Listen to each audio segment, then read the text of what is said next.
ابن عباس رضی اللہ تعالیٰ عنہ کی روایت ہے کہ انہوں نے حضور اقدس صلی اللہ علیہ وسلم کو یہ ارشاد فرماتے ہوئے سنا کہ جنت کو رمضان شریف کے لیے خوشبوؤں کی دھونی دی جاتی ہے اور شروع سال سے آخر سال تک رمضان کی خاطر آراستہ کیا جاتا ہے۔ بس جب رمضان المبارک کی پہلی رات ہوتی ہے تو عرش کے نیچے سے ایک ہوا چلتی ہے جس کا نام مستھیرہ ہے، جس کے جھونکوں کی وجہ سے جنت کے درختوں کے پتے اور کواڑوں کے حلقے بجنے لگتے ہیں،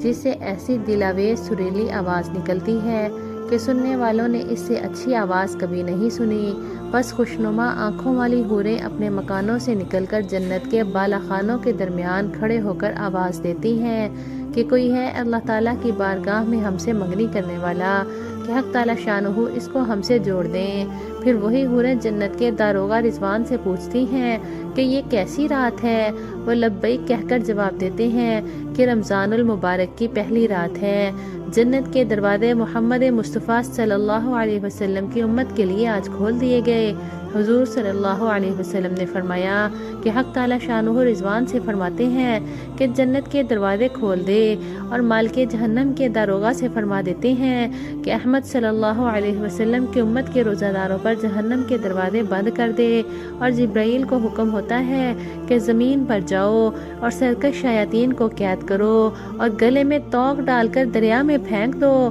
کہ میرے محبوب صلی اللہ علیہ وسلم کی امت کے روزوں کو خراب نہ کریں۔ نبی اکرم صلی اللہ علیہ وسلم نے یہ بھی ارشاد فرمایا کہ حق تعالیٰ شانہ رمضان کی ہر رات میں ایک منادی کو حکم فرماتے ہیں کہ 3 مرتبہ یہ آواز دے کہ ہے کوئی مانگنے والا جس کو میں عطا کروں، کوئی ہے توبہ کرنے والا کہ میں اس کی توبہ قبول کروں، کوئی ہے مغفرت چاہنے والا کہ میں اس کی مغفرت کروں، کون ہے جو غنی کو قرض دے، ایسا غنی جو نادار نہیں، ایسا پورا پورا عطا کرنے والا جو ذرا بھی کمی نہیں کرتا۔ حضور صلی اللہ علیہ وسلم نے فرمایا کہ حق تعالیٰ شانہ رمضان شریف میں روزانہ افطار کے وقت ایسے 10 لاکھ آدمیوں کو جہنم سے خلاصی مرحمت فرماتے ہیں جو جہنم کے مستحق ہو چکے تھے، اور جب رمضان کا آخری دن ہوتا ہے تو یکم رمضان سے آج تک جس قدر لوگ جہنم سے آزاد کیے گئے تھے ان کے برابر اس ایک دن میں آزاد فرماتے ہیں۔ اور جس رات شب قدر ہوتی ہے تو حق تعالیٰ شانہ حضرت جبرائیل کو حکم فرماتے ہیں، وہ فرشتوں کے ایک بڑے لشکر کے ساتھ زمین پر اترتے ہیں، ان کے ساتھ ایک سبز جھنڈا ہوتا ہے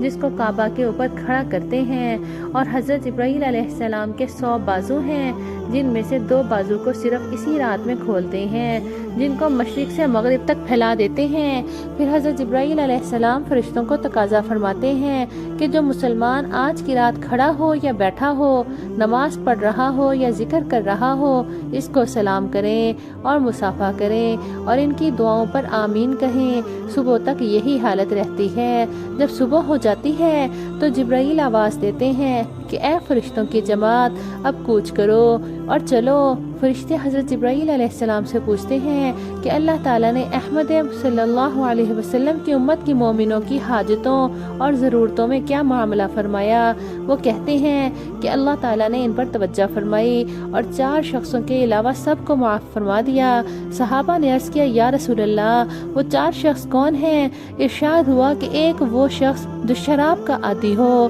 دوسرا وہ شخص جو والدین کی نافرمانی کرنے والا ہو، تیسرا وہ شخص جو قطع رحمی کرنے والا اور ناطہ توڑنے والا ہو، چوتھا وہ شخص جو کینہ رکھنے والا ہو اور آپس میں قطع تعلق کرنے والا ہو۔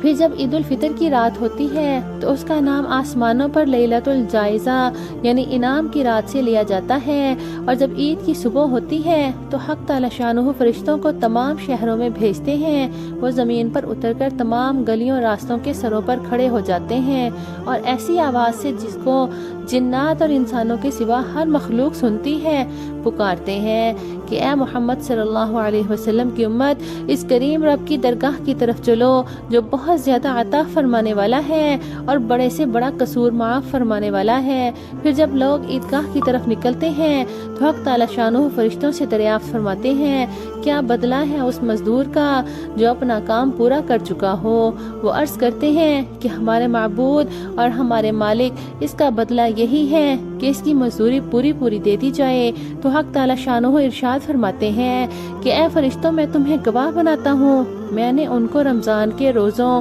اور تراویح کے بدلے میں اپنی رضا اور مغفرت عطا کر دی۔ اور بندوں سے خطاب فرما کر ارشاد ہوتا ہے کہ اے میرے بندو، مجھ سے مانگو، میری عزت کی قسم، میرے جلال کی قسم، آج کے دن اپنے اس اجتماع میں مجھ سے اپنی آخرت کے بارے میں جو سوال کرو گے عطا کروں گا، اور دنیا کے بارے میں جو سوال کرو گے اس میں تمہاری مصلحت پر نظر کروں گا۔ میری عزت کی قسم، میرے جلال کی قسم کہ جب تک تم میرا خیال رکھو گے میں تمہاری لغزشوں پر ستاری کرتا رہوں گا اور ان کو چھپاتا رہوں گا۔ میری عزت کی قسم اور میرے جلال کی قسم، میں تمہیں مجرموں اور کافروں کے سامنے رسوا نہ کروں گا۔ بس اب بخشے بخشائے اپنے گھروں کو لوٹ جاؤ، تم نے مجھے راضی کر دیا اور میں تم سے راضی ہو گیا۔ بس فرشتے اس اجر و ثواب کو دیکھ کر جو اس امت کے افطار کے دن ملتا ہے خوشیاں مناتے ہیں اور کھل جاتے ہیں۔